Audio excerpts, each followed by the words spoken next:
no timeouts. I think that the Patriots, you have to just run the clock out. You have to play for overtime now. I don't think you want to force anything here. You don't want to do anything stupid because you have no timeouts and you're backed up. Brady's in the shotgun, and he's going to throw it. Nothing stupid. Gets it up. I don't agree with what the Patriots are doing right here. I would play for overtime. If I had good field position, I wouldn't.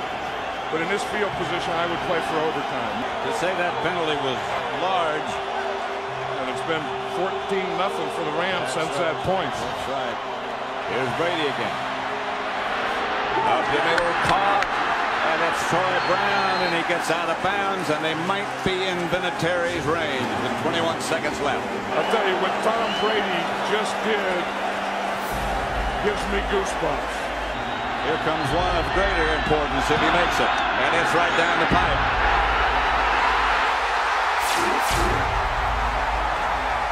Adam Vinatieri. No time on the clock, and the Patriots have won Super Bowl 36. Just look at that footage, y'all. Hey, yo, comment down below if you were old enough to see this game, because I know I remember every single bit of it. John Madden was calling this game. That's how long ago it was, man. Damn, those was the good old days. That's when football was real football, not this roughing the passer every down crap. But for all that don't know, this was when the Patriots dynasty started. It was youth versus experience, which is kind of the case of what we got now. Kurt Warner and the Rams just won a Super Bowl a couple years prior to that game, and this was, of course, Tom Brady's first appearance. Personally, I was a Drew Bledsoe fan, if y'all ain't know. I was actually rooting for the healthy Drew Bledsoe to get in the game, but they started Tom Brady instead, of course. Let's just say Bledsoe never touched the field for the Patriots ever again. The same way Brady marched down that field with a minute left in that game is the same way he marched down the field last week against the Chiefs in overtime. Damn, I just showed my age with that one the whole time, y'all. But just think about it. This was 2001. Mike Vick, LaDainian Tomlinson, Santana Moss, Deuce McAllister, Reggie Wayne, Chad Johnson, and Algie Crumpler. Remember those guys? They were all in the 2001 draft. In fact, there's only one active player from that draft. Y'all know who it is?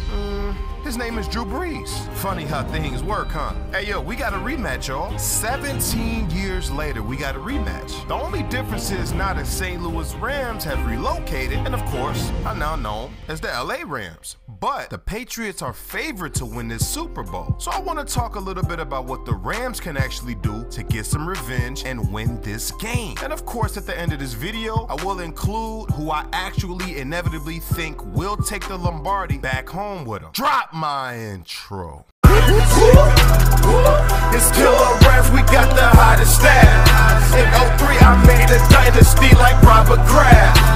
The rematch. Man, this is gonna be a good-ass game, y'all. But I had the Saints and the Chiefs in the Super Bowl, and it ended up being the Pats and the Rams. But I ain't gonna speak on how the Saints got robbed, though. We just gonna leave it at that. But anyways, like I stated earlier, the Patriots are favored to win this game. So I wanna speak on what I think the Rams should do, and honestly what they have to do to win this game. So hear me out, y'all. It won't be too long, trust me. Now, if you think about it, the Rams really have everything they need to beat this Patriots team. They have the personnel on defense, they have a high-powered offense. Now this game should go one of two ways, right? Either the last possession will determine the game or defense will. It's real simple. But I think the Rams should play a lot of man coverage. A great man coverage has always bothered these Patriots. This season, the Patriots either completed a first down or a touchdown 6 out of 10 attempts when opposing defenses run zone. That is a pretty high percentage. I would stay far away from zone in this game. Plus, they really don't have the personnel to beat you over the top, so single high and sometimes zero personnel can beat this team. Julian Edelman has 16 catches for damn near 300 yards in this postseason so far. He's a chain mover for this organization. He's a huge part of the offense. Bump him at the line of scrimmage and get physical with this guy. Disgruntle the time in between him and Brady. Make Chris Hogan beat you on third down, not Julian Edelman. Now I know Hogan made that crucial catch down the stretch in that KC game, a beautiful one-handed grab down the side. sideline, but that's not an everyday thing for Chris Hogan. If you shut Julian Edelman down in this game and Hogan goes off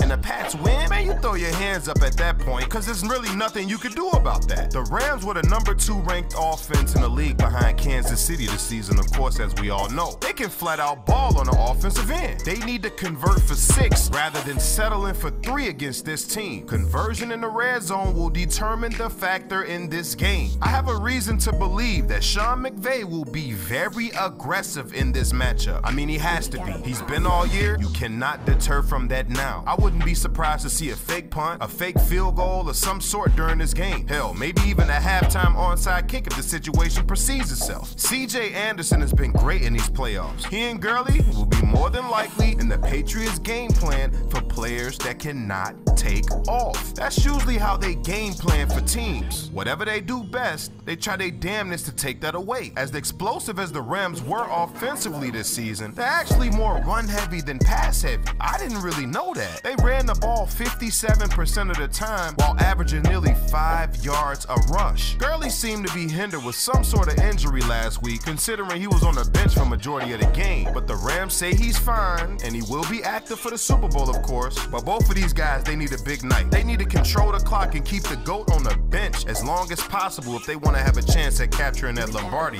Easier said than done, but it's very possible. Also, Jared Goff can't make mistakes. Jared Goff has to take care of the ball and convert in the red zone for 6, not 3. Last but certainly not least, the most obvious point I'm about to make. You guys probably know where I'm going with this, but I'm gonna talk about it anyways because it is what it is. Plain and simple, the Rams need to get pressure on Tom Brady. Fowler, Donald, Sue, this is the biggest game of y'all lives. Y'all need to act like it. In 2015, during the AFC Championship game, the Pats faced the Denver Broncos, right? I know y'all remember that game. Brady was hit 16 times in that game, which resulted in 4 sacks and 2 interceptions. He also completed less than 50% of his passes. You have to get pressure on Brady if you want to have a chance. Tom Brady is actually 1-3 in the Super Bowl when hit at least 8 times in that game. The magic number here seems to be 8, and the Rams have the personnel to make it happen. Now, with all that being said, to reiterate what I stated earlier, this is going to be a great game. I don't know about as good as last year, but it's gonna be one for the books. I don't have a dog in this fight, so I really honestly don't give a damn who wins this game. But if you want my personal opinion on who I believe will win this game, I think it's gonna be the Patriots. I have no explanation for why, that's just what I believe will happen. But we'll see. But anyways, that's pretty much all I got for you guys. Please leave a like if you enjoyed this video. Also subscribe to the channel if you love sports the way that I do. Man, I just feel like these Patriots will use Sony Michel to keep that high-powered offense off the field. That man had 3 TDs against the Chargers in the divisional round, and I think he's gonna have another big one against the Rams. But I wanna say one more thing before I get out of here. Peters, Talib, these guys have the personnel to run man defense against these boys. If they pressure these guys at the line of scrimmage, Gronk cannot kill you by himself. Pressure these guys at the line of scrimmage. James White and Sony Michel will be big factors, but honestly, I think the Rams have everything it takes to win this game. But let me get on up out of here. I ain't gonna waste no more of your time, man. Anyways, it's been a doozy, and as always, OG out.